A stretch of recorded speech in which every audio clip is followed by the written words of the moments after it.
The critical period. Alright, let's get this straight. We're all born with one of these. It's a brain. Inside the brain, that's where things get interesting. You know, you got these things called synapses. But what's a synapse? Well, let me go ahead and define that for you. A synapse is a junction between two nerve cells consisting of a minute gap across which impulses pass by diffusion of a neurotransmitter. What makes synapse formation so interesting is that although they are formed throughout a healthy person's lifespan, an explosion of synapse formation occurs during early brain development. This is the main reason why children are able to learn information so much faster than adults. But what does all of this have to do with critical period? Well, let me go ahead and define it.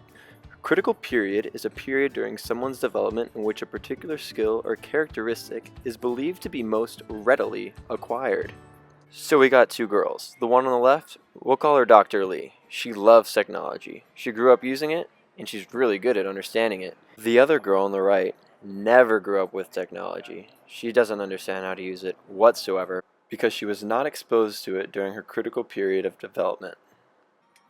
Due to the fact that Dr. Lee was exposed to technology at a young age, allowed for synapses to be formed to help her better understand how technology works and to use new technology she encounters later in life. Dr. Lee's exposure to technology at a younger age allowed for a max effect for acquiring new skills that had to do with technology. However, Subject 2 was not exposed to the same technology growing up.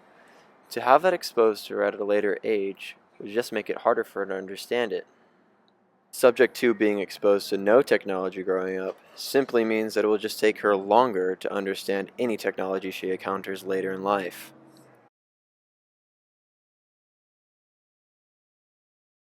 If you aren't quite getting the picture yet, let me try to make this more simple. At a younger age, we are given the opportunity to learn a lot of information very rapidly.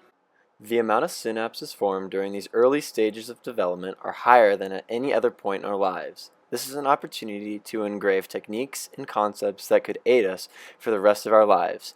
As we have seen, not being exposed to technology during this period of life can have a huge effect on the understanding of technology later on.